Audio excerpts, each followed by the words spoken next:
In topic 3, we're going to be looking at our second method of solving linear equations, and that's by substitution. Now, substitution is best used when one of the variables has a coefficient of 1, or when the number in front of it is 1. So, for example, if we look at this linear equation right here, the coefficient of the x is a 1. There's an invisible 1 there. So whenever you see an equation in your system that has a variable that has a coefficient of 1, then you should opt to use substitution in order to solve that system. So let's look at this example. Solve this linear system using substitution. Verify your answer. So I'm just going to start by labeling our equations 1 and 2 so we can stay nice and organized. So this is number 1 and this is number 2. Now, if we're looking at both of these equations, do you see any variables that have a coefficient of 1? Yes, you do. You see it in number 2 right over here. This x variable has a invisible coefficient of 1. So because of that, we know that substitution is probably going to be the easiest method to solve this. So I'm just going to write a little step here. So I just wrote here that since x has a coefficient of 1 in equation number 2, so that's this little invisible one there, we are going to solve for x in equation number 2. So this is the first step for substitution. We need to solve for one of the variables in one of the equations, and it's easier to solve for a variable when it has that coefficient of 1. So I'm going to start with equation number 2, and we are going to solve for x. So we have x plus 2y is equal to 2. So now we're going to solve for x, so I'm going to move the 2y to the other side of the equation. So we'll have x is equal to 2 minus 2y. So now we solved for x in the second equation, and I'm going to call this second equation 2b. So that's equation number 2b now. And labeling them like this just helps us stay organized. Now our next step is, now that we have a variable solved for, so we solved that x is equal to that, we are going to substitute this 2b equation into the other equation.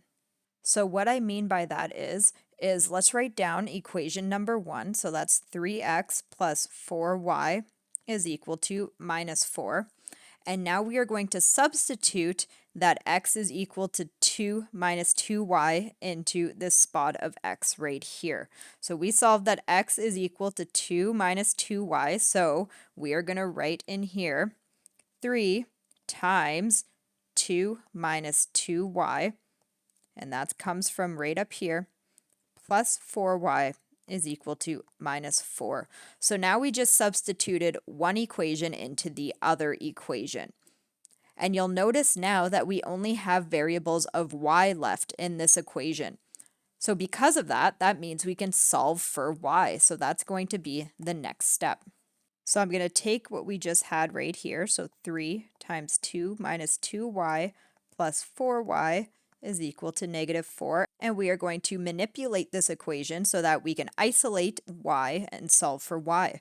So I'm going to start by just getting rid of these brackets by distributing that 3 in. So that would become 6 minus 6y plus 4y is equal to negative 4. And let's combine some like terms because we have negative 6y and plus 4y. So that would give us 6 minus 2y is equal to minus 4.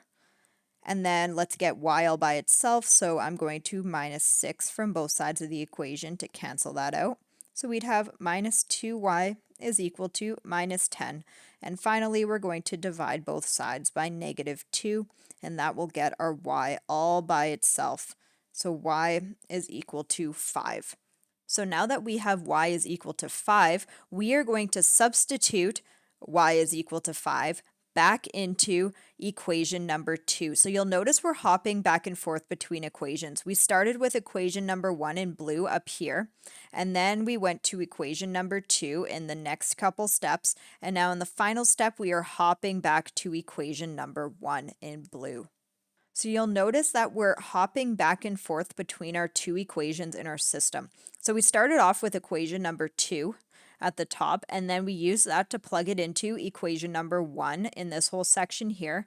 And now we're going to hop back and plug whatever we have for y back into equation number 2. So I'm going to write that step down and cut ahead.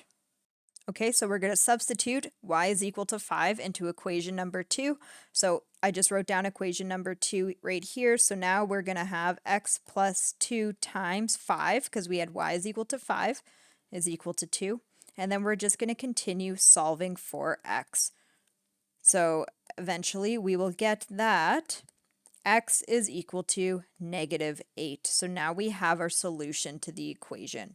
So I'm just going to put here that the solution is -8, 5. That's our x and y values. But of course, anytime that we're finding a solution to a system, we should be verifying our answer. And it actually does ask for us to verify our answer at the top of this equation, or sorry, at the top of this question right there. So we're just going to use the space on the side to verify. Okay, so we're going to verify our solution of -8 and 5. So for equation number 1, on the left-hand side, we have 3x plus 4y, and then on the right-hand side, we have -4, and then we're just going to plug in those values we got for x and y, and follow BEDMAS to see if we get both sides equaling each other. So for this one, it does work. The left-hand side is equal to the right-hand side, and then for good measure, we're going to also check it in our second equation. So on the left-hand side of that one, we have x plus 2y. Right-hand side, we have 2. And then we're going to plug in -8 plus 2 times 5. And then that would be -8 plus 10. And we do get 2 on both sides of the equation. So left-hand side is equal to the right-hand side. So therefore, it is true that our solution is -8 and 5. So I'm just going to put a box around that, as that is our final answer. So that is how you solve a system of equations using substitution. So you kind of have to bounce back and forth between one equation to another, and that's a very important part about substitution. And these steps will take some practice in order to get the hang of it. Now let's try example number 2. Solve this linear system using substitution and verify your answer. So this time we have 2 equations. I'm going to label them again, 1 and 2. So remember in the last example, our first step was to look for a coefficient of 1 in one of the equations so that we would be able to solve for one of those variables. But this question actually helped us out here. You'll notice there's one variable that has a coefficient of 1, and that is that y, and it's already solved for. We have y is equal to the rest of the equation over here. So I'm just going to quickly write that down. So I just put that since 2 is already solved for y, as we can see right here, we're going to substitute the equation number 2 into equation number 1. So we're going to take this part of the equation number 2 and substitute it in place for the y in equation number 1. So then if we do that, we're going to have 1 over 2x plus 2 over 3, and now in place of the y, we're going to have 1 over 4x minus 5 over 3, and then is equal to -1. So this here is what we replaced with the y in the second equation. So now that we substituted one equation into the other, our next step is to solve for whatever variables left. So in this case, we are going to solve for x, because all we have left in this equation is x. Now, this is going to get a little bit messy because there's a lot of fractions, but that is okay.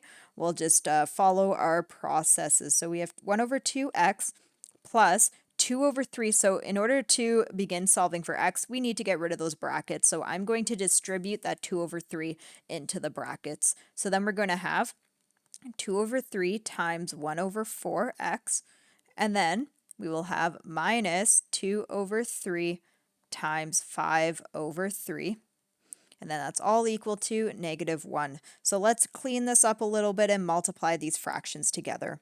So we would have 1 over 2x plus 2 over 12x minus 10 over 9 is equal to -1. So I just multiplied the numerators and the denominators in both sets of these fractions to get those numbers. And you know what, to make it simpler for ourselves, I can see that we can reduce this fraction right there. So I'm just going to quickly reduce that in our next step. So 1 over 2x plus 1 over 6x minus 10 over 9 is equal to -1. So now what we should do is combine like terms. So we have two terms with x's attached to them, so we can definitely add those together, but you'll notice that they are fractions. So in order to add fractions together, we need to get that common denominator. So in this case, the common denominator is going to be 6. So I'm going to take this first fraction and multiply the top and the bottom, or the numerator and the denominator, by 3. So then we're going to have 3 over 6x plus 1 over 6x minus 10 over 9 is equal to -1. And now we can easily combine these two like terms. So 3 over 6x plus 1 over 6x would be 4 over 6x. And then we have the minus 10 over 9 is equal to -1. And now let's get that x all by itself. So I'm going to begin by adding 10 over 9 to both sides of the equation, or just moving it to the other side of the equation, the same type of process you would use. So we're going to move this to the other side. So we would have 4 over 6x is equal to -1 plus 10 over 9. Because remember, if you move a term to the other side of the equal sign, you switch the sign in front of it. Now, of course, we can combine like terms on the other side of the equal sign now. So we need to get that common denominator. So this would be -1 over 1. And then if we were getting that common denominator, we would multiply both the top and the bottom by 9. So then we would have 4 over 6x is equal to -9 over 9 plus 10 over 9. And then we are going to combine those two like terms. So we would have 1 over 9, because -9 plus 10 would give us 1. And then that denominator stays the same at 9. So we're almost done this. We just now need to get that x all by itself. So in order to do that, we need to get rid of that fraction next to it. So in order to cancel out a fraction, what we do is we multiply by the reciprocal of it. So we're going to multiply it by 6 over 4, because what that does is we cancel out this 6 in the denominator by multiplying it, and then we cancel out the 4 in the numerator by dividing by it. So whatever we do to one side, we have to do to the other. So I'm going to multiply the other side by 6 over 4 as well.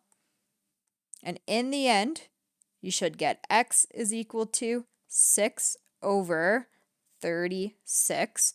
And if we reduce that, we will get that x is equal to 1 over 6. So as you can see, because of all those fractions, it made it a very lengthy process for us to solve for x, but that's okay. We got our answer. So now that we have that x is equal to 1 over 6, what we have to do is we have to substitute that into the other equation. So you'll notice that entire time we were dealing with equation number 1. So now what we're going to do is we're going to take what we got for x and we are going to substitute it in to equation number 2. So equation number 2 is y is equal to 1 over 4x minus 5 over 3. And then we are going to replace the x with 1 over 6. And then we're going to solve for what y is. So in order to add these fractions together, we need that common denominator. So then I am going to get that common denominator, which would be 24. So I'm going to multiply the numerator and the denominator of the second fraction by 8. So then we would have y is equal to 1 over 24 minus 40 over 24. And in the end, you should get y is equal to -39 over 24. And we can definitely reduce that to y is equal to -13 over 8. So that there is our final answer for y. Now, like always, we should be verifying our answers for these, so I'm going to quickly do the verification, but then I'll jump ahead so that you can see that result.